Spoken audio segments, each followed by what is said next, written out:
कितने लोग एनसीईआरटी से परिचित हैं? कितने लोग एनसीईआरटी से परिचित हैं? और कितने लोग का मीडियम हिंदी है, कितने लोग का इंग्लिश है? हिंदी वाले ऑलमोस्ट, इंग्लिश वाला भी कोई है ऑलमोस्ट, ठीक है। चलिए खैर जो भी होगा मैं उसको बताता रहूँगा हिंदी और इंग्लिश में क्या क्या है। हमारी इन क्लासेस का जो कंसर्न है वो थोड़ा सा अलग है। कंसर्न का मतलब होता है अगर हम एनसीईआरटी की बात करें तो एनसीईआरटी सबसे फंडामेंटल माना जाता है, सबसे हमारा यूनिवर्सल स्टेप माना जाता है।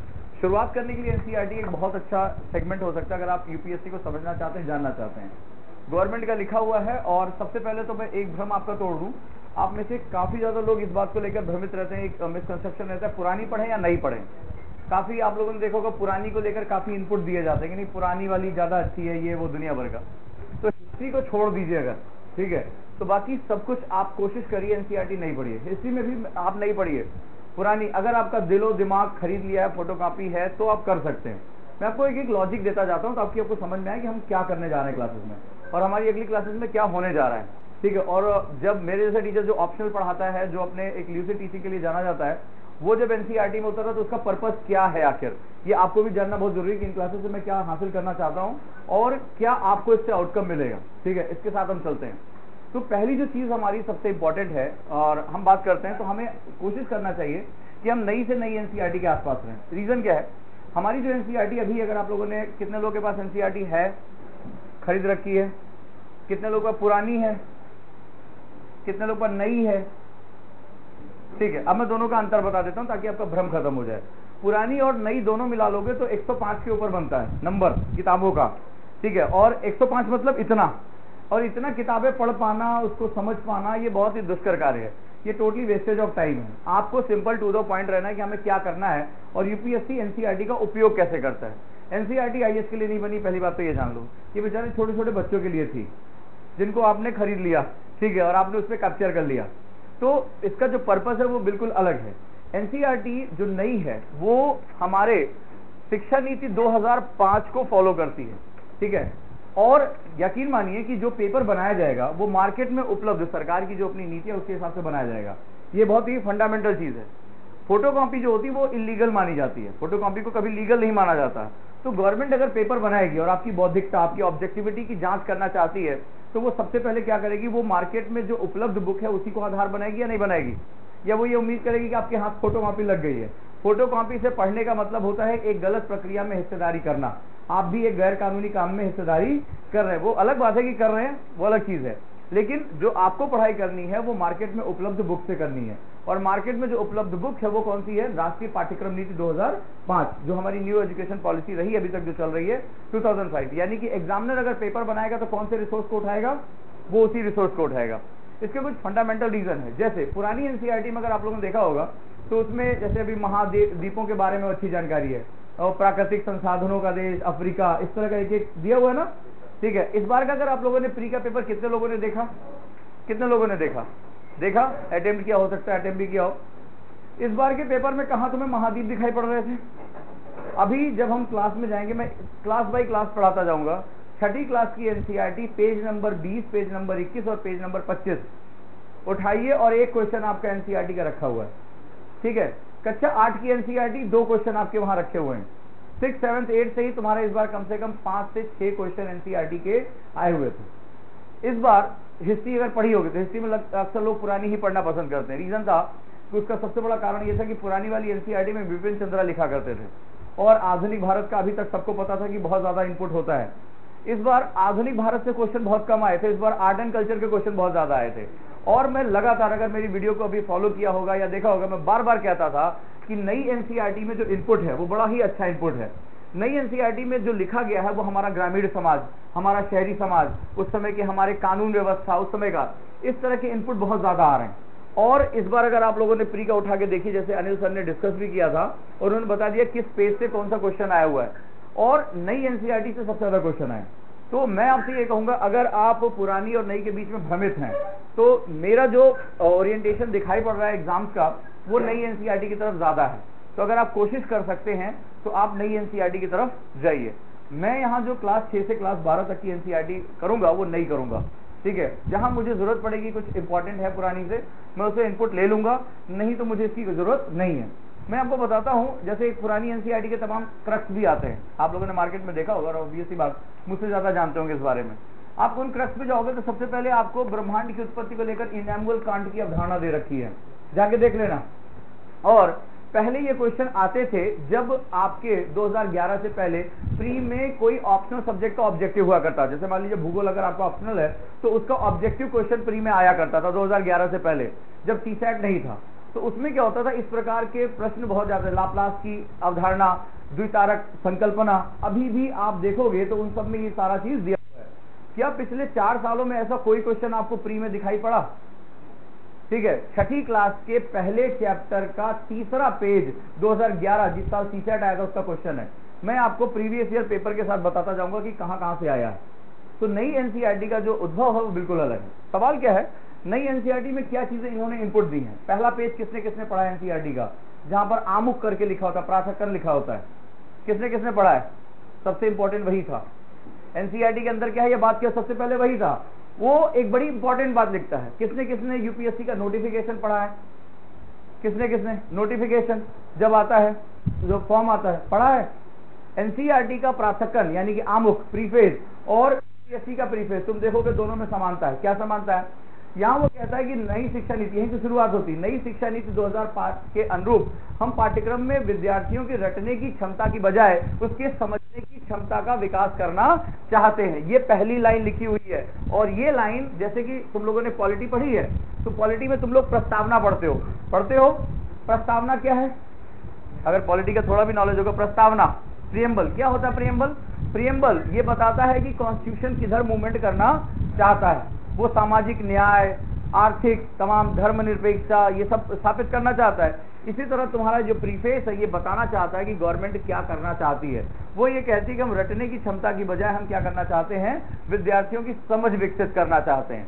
अच्छा, वो ये इसका माध्यम वो कहते हैं कि हम तमाम कार्टून्स या तमाम केस स्टडीज के माध्यम से हम काफी चीजें इनपुट लेकर आना चाहते हैं। तो यहीं पर गवर्नमेंट जो है वो अपना इनपुट दे देती है कि हमें क्या बेसिकली स्टूडेंट से चाहिए। अब यहीं से आपका दायरा तय हो जाएगा कि हमें जो है वो गवर्नमेंट के अनुरूप है। यही आप जब यूपीएससी में आते हो और 2013 के बाद से जाओ, 2011 और 13 में जब बदलाव होता है, तो ये कहता है कि हमें विद्यार्थियों की रटने की प्रवृत्ति के बजाय उनकी जो समझने की प्रवृत्ति, उसका विकास हमें देखना है। प्रश्नों की प्रवृत्तियां इस प्रकार की होंगी, चाहे वो एथिक्स का पेपर हो, चाहे वो आपका निबंध का पेपर हो, जहां हम उसके सूझबूझ की जांच पूछ कर सकें। इस पर लिखा होता है जहां उसके सूझबूझ की जांच कर सकें। यानी दोनों का प्रीफेस क्या हो रहा है, आपस में मिल रहा है। जब तक इस बात को नहीं समझोगे तब तक यूपीएससी का क्वेश्चन आपके लिए बहुत डिफिकल्ट होता जाएगा। जैसे जैसे मेरे साथ आप एनसीईआरटी में उतरते जाओगे, मैं तुम्हें लाइन बाय लाइन बताता जाऊंगा कि किस साल कौन सा क्वेश्चन आया और क्यों आया। ठीक है, इसके पीछे मैं आपका बेस बनाऊंगा। तो पहला हमारा ये रहा कि कोशिश करिए नई एनसीईआरटी के साथ स्टिक रहिए। नई और पुरानी के बीच में अंतर दिमाग में चल रहा होगा। ठीक है, जैसे आप लोगों ने किसी अपने बड़े भैया या सीनियर से पूछा होगा, उन्होंने पुरानी बताया होगा, पुरानी बेटा बहुत मस्त है, नई वाली में कोई दम नहीं, यही बात बोली गई होगी। ठीक है, कोई बात नहीं है। पुरानी वाली में आंकड़ों की आधिक्य है, ढेर सारे आंकड़े और बहुत अच्छे आंकड़े दिए गए हैं। ठीक है, और नई वाली जो है उसको पढ़ने के लिए एक कला आपके अंदर होनी चाहिए, जिसको हम लोग बोलते हैं BTL। ये नई यूपीएससी है, बिटवीन द लाइन्स। ठीक है, इसको हम लोग बोलते हैं बिटवीन द लाइन्स। एनसीईआरटी में जो लाइनें लिखी हुई हैं उसके मतलब क्या होंगे, अगर आपको ये बात पता है तो आपको सीधे सीधे यहाँ से प्री के क्वेश्चन मिलने शुरू हो जाएंगे। तो नई वाली एनसीईआरटी के लिए आपके पास क्या होना चाहिए, BTL का गुण होना चाहिए, बिटवीन द लाइन्स का गुण होना चाहिए। पुरानी वाली में आपके अंदर कितनी रटने की क्षमता है, कितने महाद्वीप, कितने देश, कितने पशु, कितने पक्षी आप याद कर सकते हैं, आप धुआंधार याद करिए। पुरानी वाली एनसीईआरटी में भूआकृतिक विज्ञान पे बहुत जोर दिया गया है। ठीक है, अगर आप जाएंगे तो आपको भूआकृतिक विज्ञान की बड़ी गहराई वहां पे मिलेगी। नई एनसीईआरटी में बेसिकली जो है वो मानव संसाधन, पर्यावरण और भूगोल सबका अंतर विषयक आधार रखा गया। दोनों के बीच का अंतर बताता जा रहा हूं। तो पहले वाले में एब्सोल्यूट था, पहले वाले में आप जाएंगे नदी, पहाड़, पर्वत, इतनी व्याख्यात्मक दिया गया है। यहाँ पर नदी बताई गई है तो उसका पर्यावरण पर प्रभाव बताया गया है। यहाँ पर नदी और यह पर्वत बताया गया है तो मानव के द्वारा उस पर होने वाला प्रभाव बताया गया है। और अगली जब क्लास में आइए तो मेरी बस एक ही रिक्वेस्ट है, प्रीवियस ईयर पेपर पढ़ के आइएगा। कल भी मैंने लाइव सेमिनार लिया था, उसमें यही बात आपसे कही थी, प्रीवियस ईयर पेपर के बिना काम नहीं होगा। तब आपको पता चलेगा इस क्लास का आउटपुट क्या निकल कर आ रहा है। अदरवाइज आप अगर केवल रट्टाफिकेशन के लिए आ रहे हैं, क्या रट्टाफिकेशन के लिए यूपीएससी में जगह भी नहीं है और ना उसका बनना है। ठीक है, क्योंकि इतना डाटा आप मगरप ही नहीं कर सकते। ठीक है, तो ये आपको अंतर पता चला, नई और पुरानी के बीच का अंतर। नई वाली जो है वो हमारे पाठ्यक्रम के अनुरूप चल रही है। यानी पहला अपना आप टाइम बचाइए और कोशिश करिए आप नई एनसीईआरटी के ऊपर अपना फोकस करना शुरू करें। डन। चलिए, नई वाली एनसीईआरटी को पढ़ने के लिए हमारे पास एक आर्ट होना चाहिए जिसको हम लोग बोलते हैं बिटवीन द लाइन्स। अब मैं कैसे पढ़ाऊंगा और मेरा ओरिएंटेशन क्या है, मैं 6 to 12 चलूंगा, ठीक है, मतलब लाइन बाय लाइन चलूंगा, जैसे एनसीईआरटी की लाइन से वैसे वैसे मूवमेंट करता जाऊंगा। अपने दिमाग को सिर्फ एनसीईआरटी तक ही फोकस करके रखना। इसीलिए मैंने पूछा अगर कोई बहुत विद्वान व्यक्ति हो जिसने अक्षांश पढ़ रखा, उसके लिए मेरी क्लास अभी मतलब नहीं है। जब छांटूंगा उन्हें तब बताऊंगा कि उसका बिटवीन द लाइन्स क्या होता है। जिसने अक्षांश सभी लोगों ने पढ़ रखा होगा यहाँ पे। चलो आज देखते हैं किसने किसने पढ़ रखा है, ठीक है, किसने सूर्य चंद्रमा तारे पढ़ रखे हैं। आज मैं बीटीएल बताऊंगा कि उसमें क्या है। अब देखना कि क्वेश्चन कैसे बनाया जाता है वहां से। तो चलो, इसके लिए दूसरा हमारा जो सेगमेंट है, हम बिल्कुल बेस से 6 से शुरू करेंगे। शुरुआत में आपको हो सकता है कि पढ़ी हुई चीजें आपको हल्कापन लग रहा हो कि नहीं ठीक है यार, हल्की हल्की चीजें, धीरे धीरे ये ग्रेजुअली इंप्रूव होता है। क्यों? छठी क्लास के बच्चे की मानसिकता कैसी होती है आप जरा सोच के देखिएगा। आप अपने नजरिए से मत देखिएगा, उसके नजरिए से देखिएगा। छठी क्लास से धीरे धीरे जैसे जैसे हम आगे जाएंगे वैसे वैसे आपका ग्रेजुअली इंप्रूवमेंट होता जाएगा। इसके पीछे मैं चाहता तो ये सारे टॉपिक्स आप देखोगे तो इसमें रिपीटेशन टॉपिक हैं। जैसे अगर आप 8वीं क्लास में देखोगे आपको एग्रीकल्चर दिखाई पड़ रहा है, चौथे नंबर पर एग्रीकल्चर लिखा हुआ है, ठीक है। और 10वीं क्लास में जाओगे तो फिर चौथे नंबर पे तुम्हारा एग्रीकल्चर दिखाई पड़ रहा है, दिखाई पड़ रहा है। यानी कि इसमें टॉपिक का रिपीटेशन है, लेकिन क्या होगा, स्तर में बहुत ही ज्यादा उन्नत पाया जाता है, स्तर ऊपर हो जाता है। तो यहाँ पर भी क्या होगा, हम बार बार कई चीजों को रिवाइज करेंगे और जो वैल्यू एडिशन उसको जोड़ते जाएंगे। तो मैं बिल्कुल ही बीटीएल के साथ चलूंगा, शॉर्टेस्ट से शॉर्टेस्ट फॉर्म में आपको नोट दूंगा, पूरा फ्लो चार्ट के माध्यम से, पूरा ही जो है ये फ्लो चार्ट के माध्यम से चलेगा। कोशिश ये रहेगी कि क्लास में ही क्वेश्चन करके और उनका जवाब दे दें। यानी मेरी क्लास के 2 हिस्से होंगे, एक मैं पूरा फ्लो चार्ट में पढ़ाऊंगा और मैं बीटीएल पे बात करूंगा, ठीक है, यानी बिटवीन द लाइन। एक चीज वैल्यू एडिशन करूंगा जहां मुझे जरूरत होगी और वो है करंट अफेयर्स के साथ उसको जोड़ना। इसके बाद तीसरा होगा हम ज्यादा से ज्यादा क्वेश्चन अटेम्प्ट करेंगे, ताकि ये जैसे जैसे क्लासेस खत्म हो वैसे वैसे आपका जो भूगोल का डर है वो हमेशा के लिए खत्म हो जाए। क्लियर है? अब मैं आता हूं कि भूगोल के साथ हमारे दिक्कत क्या होती है, ज्योग्राफी में हमें समस्या क्या आती है, ये हम देख लेते हैं। कितने लोग भूगोल के बारे में जानते हैं? ज्योग्राफी, इसकी परिभाषा से अलग, what do you mean by geography? भू अलग गोल अलग, हाँ बोलो। भूगोल, ये शब्द किसने सुना है? यहाँ आए होगे, डेफिनेट सी बात है, ज्योग्राफी की क्लास में सुना है ये वर्ड ज्योग्राफी। क्या होता है ज्योग्राफी? ज्योग्राफी की परिभाषा क्या होती है?